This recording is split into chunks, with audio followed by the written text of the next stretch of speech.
बिस्मिल्लाहिर्रहमानिर्रहीम। This is gate skill YouTube channel. तो आज हम जो है रेक्टेंगल टूल और एलिप्स टूल के बारे में बात करेंगे। पिछली क्लास में हमने आर्टिस्टिक मीडिया टूल के बारे में पढ़ा। होप आपको क्लास पसंद आई होगी।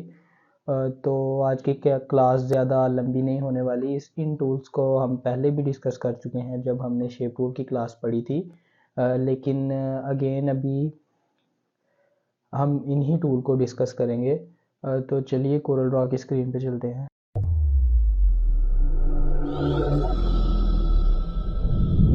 जी, तो आप कोरल ड्रॉ की स्क्रीन पर आ चुके हैं। तो आज हम रेक्टेंगल टूल के बारे में पढ़ेंगे।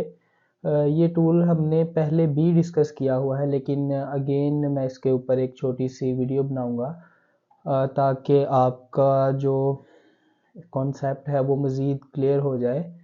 तो रेक्टेंगल टूल में दो किस्म के टूल हैं। सबसे ऊपर रेक्टेंगल टूल है, नीचे 3 पॉइंट रेक्टेंगल टूल है। रेक्टेंगल टूल की जो शॉर्ट की है वो F6 है। F6 फंक्शनल कीज में से आप F6 को प्रेस करें तो आप रेक्टेंगुलर टूल को पिक करेंगे। मैं यहाँ से इसको पिक करता हूँ और सिंपल यहाँ पे एक रेक्टेंगल क्रिएट करता हूँ। जी, तो ये जस्ट एक मैं होल्ड क्लिक करके इसको ड्रैग करूँगा तो ये एक रेक्टेंगल क्रिएट करेगा। जब मैंने रेक्टेंगल टूल पिक किया तो प्रॉपर्टी बार में कुछ चेंजिंग आई, जिनमें ये आपके पॉइंट्स कुछ चेंजिंग है। इन पॉइंट्स की मदद से आप रेक्टेंगल के कॉर्नर्स को स्मूथ कर सकते हैं। सिंपल तरीका जो रेक्टेंगल लगाने का ये है कि आप क्लिक पे होल्ड करके माउस को ड्रैग करें तो आपका रेक्टेंगल लग जाएगा। अब यहाँ पे मैं जब क्लिक करके ड्रैग कर रहा हूँ तो ये रेक्टेंगल एक रेक्टेंगल की शेप में नहीं है, मतलब इसकी चारों कॉर्नर्स बराबर नहीं है। इसकी लेंथ और किस्म की है, विड्थ और किस्म की है। अगर मैं कीबोर्ड से कंट्रोल को होल्ड करूँ तो अब अगर मैं इसको ड्रैग करता हूँ तो ये चारों तरफ से बराबर आएगा। अब इसकी चारों कॉर्नर्स बराबर है, आप यहाँ पर भी देख सकते हैं। अब मैंने अगर मैं कंट्रोल को होल्ड करके एक रेक्टेंगल लगाता हूँ तो इसकी हाइट और इसकी विड्थ दोनों ही यहाँ पे बराबर हैं। आप अगर तो मेजरमेंट्स के साथ रेक्टेंगल क्रिएट करना चाह रहे हैं तो आप यहाँ पर अपनी मेजरमेंट्स दे सकते हैं। अगर मैं इस रेक्टेंगल को सिलेक्ट करके यहाँ पे 2 करता हूँ और नीचे 3 करता हूँ तो इसने मुझे 2x3 का रेक्टेंगल क्रिएट करके दे दिया। अगर मैं यहाँ पे 2 करता हूँ और नीचे भी 2 करता हूँ तो अब इसने मुझे इस तरह का 2x2 का रेक्टेंगल क्रिएट करके दे दिया। इसके बाद इसके प्रॉपर्टी बार में एक सबसे पहला जो ये ऑप्शन है 3 में, सबसे पहला ऑप्शन है राउंड कॉर्नर्स का, कॉर्नर्स को राउंड करने का। अब हम इसके साथ देखेंगे कि हम इसके कॉर्नर्स को राउंड कैसे कर सकते हैं। एक तो सबसे आसान तरीका जो शेप टूल का मैंने सिखाया था, आपने अगर क्लास 2 नहीं देखी तो आप क्लास शेप टूल की क्लास को जाके देख लें। अगर मैं इस पर क्लिक करके इसको नीचे को करता हूं तो इसने इसके कॉर्नर्स को राउंड कर दिया। अगर मैं शेप टूल से नहीं करता, अगर मैं यहाँ से करना चाहूँ, मैं इसके कॉर्नर्स को राउंड करना चाहूँ तो यहाँ पर इसने 4 ऑप्शंस दिए हुए हैं जो कि इसके चारों कॉर्नर्स के हैं। ये वाला आपके टॉप के राइट लेफ्ट कॉर्नर को रिप्रेजेंट कर रहा है, ये राइट को, ये बॉटम से लेफ्ट को और ये बॉटम से राइट को। अगर मैं यहाँ पर 0.2 करता हूँ और ओके करता हूँ तो इसने इसके चारों कॉर्नर्स को राउंड कर दिया। अभी मैंने यहाँ पर 0.2 लिखा और इसने इसके चारों कॉर्नर्स को राउंड कर दिया। मैंने तो एक जगह पर लिखा लेकिन इसने चारों कॉर्नर को राउंड किया, क्योंकि इन चारों वैल्यूज के दरमियान एक लॉक का ऑप्शन है जो कि लॉक है। अगर मैं कंट्रोल Z करता हूं और यहाँ पे इस लॉक के ऑप्शन को खत्म करता हूं, अब अगर मैं इस कॉर्नर को 0.2 करता हूं तो अब ये सिर्फ यही कॉर्नर राउंड करेगा, बाकी कोई भी कॉर्नर चेंज नहीं हुआ।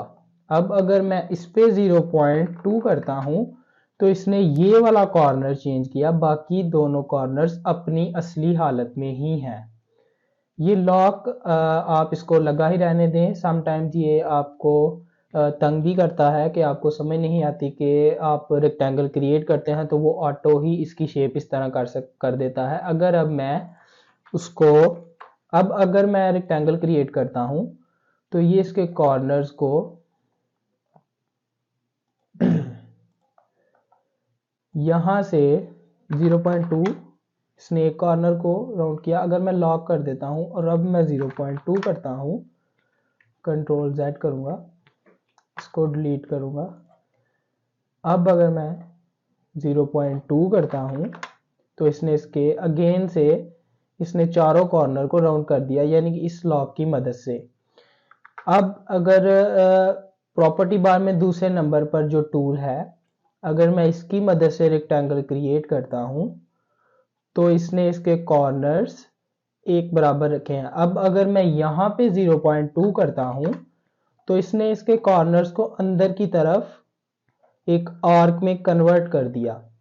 आप इस तरह की शेप को मैनुअली भी ट्रेस कर सकते हैं, लेकिन अगर आप टूल की मदद से कर सकते हैं तो ये आपके लिए बहुत ही इजी है। आप यहाँ से इसकी मदद से इन कॉर्नर्स को अंदर की तरफ को मूव कर सकते हैं।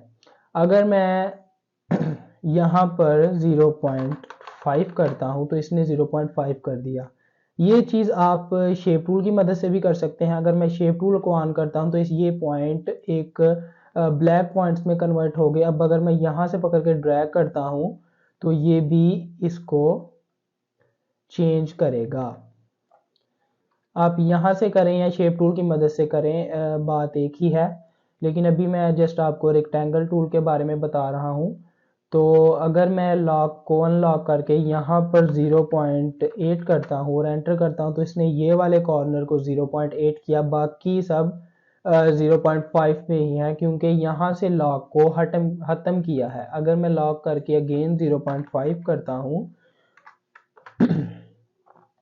तो अभी के लिए जैसे इसने ये वाले कॉर्नर को 0.5 किया, बाकी सबको इसने 0.2 ही रखा, क्योंकि ये जस्ट एक पहले वाली सेटिंग थी। अब अगर मैं रेक्टेंगल क्रिएट करूं तो अब ये लॉक की वजह से सारी शेप्स को इक्वल रखेगा। अब अगर मैं 0.5 करता हूं तो अब ये सब कॉर्नर्स को एक बराबर करेगा। इसके आगे तीसरे नंबर पर जो टूल है इस पर क्लिक करूंगा। ये टूल क्या करता है, ये आपके रेक्टेंगल के कॉर्नर्स को एक लाइन में कन्वर्ट कर देगा। वो कैसे, आप यहाँ पे 0.2 करें और ये देखें इसके कॉर्नर्स इस तरह की शेप में हो गए। इसके बाद अगर यहाँ पे आप वैल्यू को चेंज करते हैं तो वो और चेंज हो जाएंगे। मेजरमेंट्स के साथ अगर काम कर रहे हैं तो आप इस बार में अपनी मेजरमेंट्स को लगा सकते हैं। उसके बाद इसके अंदर रेक्टेंगल टूल में बस यही कुछ चीज़ें थी जो आपको बताने वाली थी। आप ये 3 शेप कोरल ड्रा की मदद से ट्रेस कर सकते हैं। अगर इसके अलावा कोई शेप आपको ड्रा करनी है जिसके कॉर्नर्स किसी और किस्म के हैं तो आपको वो खुद ड्रा करनी पड़ेगी, मैनुअल ड्रा करनी पड़ेगी पेन टूल की मदद से या बेजियर टूल की मदद से। इसके बाद इसके नीचे एक 3 पॉइंट रेक्टेंगल के नाम से टूल है। ये टूल किस तरह का है, इस टूल को इस्तेमाल करने के लिए रेक्टेंगल के 2 पॉइंट्स आपको बताने पड़ेंगे। 2 पॉइंट्स वो ऑटोमेटिक ही लगाएगा।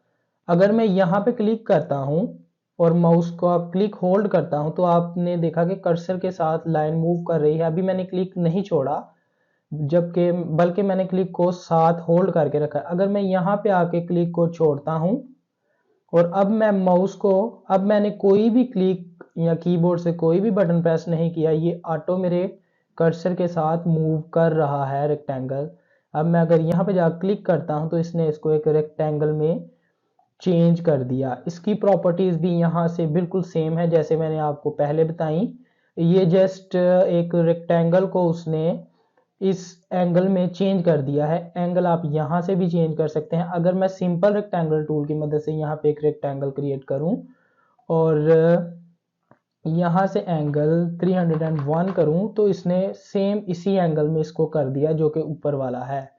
लेकिन अगर आप एंगल चेंज किए बगैर क्रिएट करना चाहते हैं तो आप इसको यहाँ से किसी भी तरफ लेके जा सकते हैं। इसके बाद एक चीज़ जो बाकी है, अगर आप रेक्टेंगल के यहाँ से बड़ा करना चाहते हैं और यहाँ से भी अगर मैं इस साइड से करूँ और फिर इस साइड से भी करूँ तो मुझे इस चीज़ का अंदाज़ा नहीं रहा कि इस साइड से कितना हुआ और इस साइड से कितना हुआ। अगर आप रेक्टेंगल को यहाँ से बड़ा करना चाह रहे हैं तो आप शिफ्ट को होल्ड करके फिर यहाँ से ड्रैग करें तो ये आपके दोनों कॉर्नर्स को बराबर में बड़ा या छोटा करेगा। अगर मैं ऊपर से करता हूँ तो ऊपर वाला कॉर्नर ऊपर लेके जाऊंगा तो नीचे वाला नीचे की तरफ मूव करेगा एक इक्वल एंगल में। इसके बाद मैं नेक्स्ट टूल की तरफ मूव करूंगा, एलिप्स टूल की तरफ। इसकी शॉर्ट की जो कि F7 है, ये एक सर्कल का टूल है। आप इससे कोई भी सर्कल शेप को ड्रॉ कर सकते हैं। तो अगर मैं क्लिक करके एक सर्कल को यहाँ पे लगाता हूँ, आप ये इससे किसी भी एंगल का सर्कल क्रिएट कर सकते हैं। यहाँ पे मैंने एक सर्कल लगाया। अब ये सर्कल एक प्रॉपर गोल शेप में नहीं है, जैसे कि एक रेक्टेंगल अपनी असल शेप में नहीं था, उसके चारों कॉर्नर्स बराबर नहीं थे। अब अगर मैं कंट्रोल को होल्ड करके सर्कल लगाता हूं तो ये देखें कि एक सर्कल, अब ये इसके चारों कॉर्नर्स बिल्कुल ही बराबर हैं। आप यहाँ अगर देखें तो इसकी हाइट और इसकी विड्थ जो है वो दोनों ही एक बराबर में है। इसका भी वही सीन है, अगर आप शिफ्ट पकड़ के बाहर को ड्रैग करते हैं एक कॉर्नर तो ये दूसरा भी मूव करेगा। कंट्रोल Z करूँगा, ये दूसरा भी मूव करेगा। अगर ऊपर को करते हैं तो ये दूसरा भी मूव करेगा। इसकी यहाँ पे प्रॉपर्टी बार में कुछ तीन, जैसे कि रेक्टेंगल टूल की तीन प्रॉपर्टीज थी, वो है ये दूसरे नंबर, पहले नंबर पे सर्कल है, दूसरे नंबर पे आपका दूसरा टूल है, तीसरे नंबर पे तीसरा है। यहाँ पर अगर मैं दूसरा टूल अनेबल करता हूँ तो इसने एक सर्कल को एक चार्ट में कन्वर्ट कर दिया। जैसे कि आपने पढ़ा होगा कि पाई चार्ट आप जब क्रिएट करते हैं तो वो कुछ इस तरह का होता है, जिसके अंदर आप उसको डिवाइड करते हैं पोर्शंस के अंदर। तो इसी टूल का नाम भी पाई के नाम से है, आप इसको पाई के नाम से रिप्रेजेंट करते हैं। तो अगर आप एक ऐसा सर्कल क्रिएट करना चाहते हैं तो आप यहाँ से बहुत ही आसानी से क्रिएट कर सकते हैं। इसका भी एंगल यहाँ पे मौजूद है। अगर मैं इसको यहाँ से ज़्यादा करूँ तो आप देखें कि सर्कल नीचे से क्लोज होता जा रहा है। अगर कम करूँ तो ये अपनी असल शेप में वापस चला जाएगा।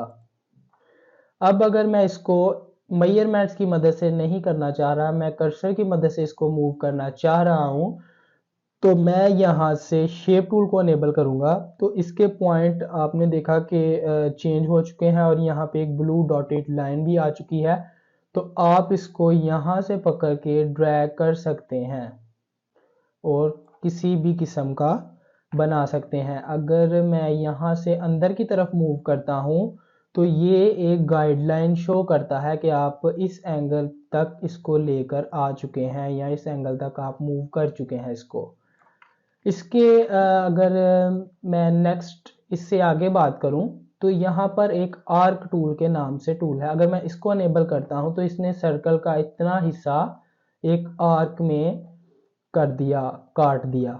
अगर मैं यहाँ से एंगल को कम ज़्यादा करता हूँ तो ये भी सेम चीज़ है कि आपका एंगल वो भी कम ज़्यादा होगा। कंट्रोल Z करूँगा। अब अगर मैं अगेन इस टूल पे वापस आऊँगा, अगर मैं शेप टूल की मदद से इसको अंदर की तरफ ड्रैग करता हूँ तो ये मुझे गाइडलाइन शो कर रहा है, और अगर मैं इसको बाहर की तरफ ड्रैग करूँ तो ये मुझे गाइडलाइन शो नहीं कर रहा। और अगर मैं बाहर की तरफ को ड्रैग करते हुए इसको छोड़ता हूँ तो इसने इसको ऑटोमेटिक पाई चार्ट से एक आर्क में कन्वर्ट कर दिया। अगर मैं इसको अंदर की तरफ ड्रैग करूं तो ये इसी चार्ट में रहेगा, और अगर इसको मैं बाहर की तरफ को ड्रैग करूं तो ये एक आर्क में कन्वर्ट हो गया। तो सर्कल जो कि एलिप्स टूल है, सर्कल टूल है, इसके भी यही आपके यूजेस हैं। आप इसकी भी यहाँ से मेजरमेंट्स को चेंज कर सकते हैं। इसके बाद इसी टूल के अंदर इसका एक सब टूल है जो कि 3 पॉइंट एलिप्स के नाम से है। ये किस चीज़ का टूल है? अगर मैं यहाँ पे क्लिक करके होल्ड करता हूँ और फिर माउस को ड्रैग करता हूँ तो इसने एक लाइन क्रिएट कर दी।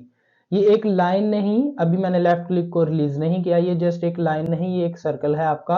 अब अगर मैं क्लिक को रिलीज करके कर्सर को मूव करता हूं तो इसने एक सर्कल क्रिएट कर दिया। ये जस्ट अभी एक पाई सर्कल क्रिएट कर रहा है क्योंकि मैंने यहाँ से पाई सर्कल सेलेक्ट किया है। अगर मैं यहाँ पे क्लिक करूँ तो इसने एक इसको पूरे सर्कल में कन्वर्ट कर दिया। अब अगर मैं अगेन यहाँ पे क्लिक करके ड्रैग करता हूँ और यहाँ पे क्लिक रिलीज करता हूँ, अब अगर मैं कर्सर ऊपर की तरफ मूव करूंगा तो ये अगेन इसको करेगा। अभी इसकी सेटिंग को मैं चेंज करूंगा थोड़ा सा।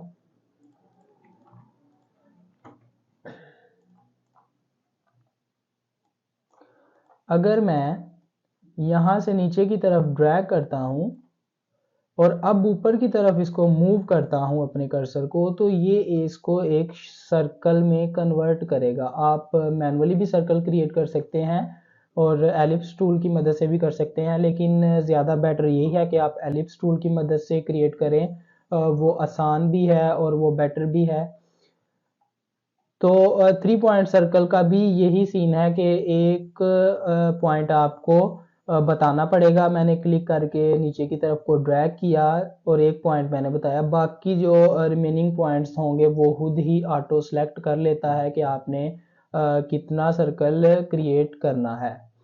तो जस्ट रेक्टेंगुलर टूल और एलिप्स टूल के सिंपल यूजेस थे जो मैंने आपको आज बताए हैं। होप आपको वीडियो पसंद आई होगी। जो लोग बिगनर्स हैं उनके लिए ये चीज़ें बहुत ही काम की हैं, और जो लोग थोड़ा सा कोरल ड्रा को जानते हैं उनके लिए ये वीडियो बहुत ही फजूल सी वीडियो होगी। तो होप आपको वीडियो पसंद आई होगी। चैनल को सब्सक्राइब करिएगा, वीडियो को लाइक करिएगा। इंशाल्लाह मैं नेक्स्ट क्लासेस में मज़ीद टूल्स के साथ हाजिर होऊंगा। तब तक के लिए अल्लाह हाफिज़।